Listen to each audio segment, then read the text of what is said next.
साली लेकर भागी जीजा को। ई तयाम बात हो गई बाटे। अरे कान पनिया ले क्या चले रे आ का हम बताई, एक से परेशान हो गए बानी। पुरानी बीबी ले आओ, नई बीबी लेके जाओ। मिलने का पत्ता, गन्ने के खेत। लीजी पानी। है पानी रख। लेकिन एक सेकंड, ते ढेर दिन से कहत रहे ना कि शॉपिंग करा दी, शॉपिंग करा दी। आज चल तो के शॉपिंग करा के लेके आओ तने। चल। अरे देवा।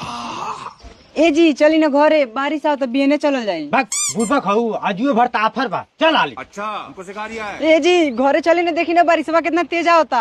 अच्छा बारिश आ जाओ चाहे बाढ़ आ जाओ, आज ऑफर लेके चले एक बार घरे। छता चाहिए तोरा के। रुक। Oh no. देख ले, चल आज ऑफर लेके चल जे। राजा जी।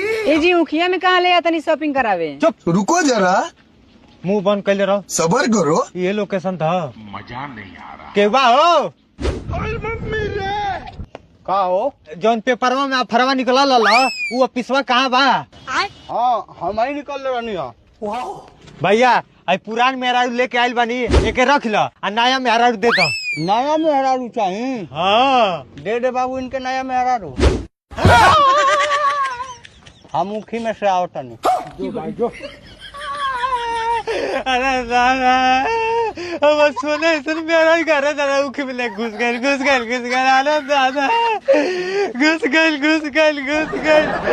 उख मिले घुस गए अरे दादा।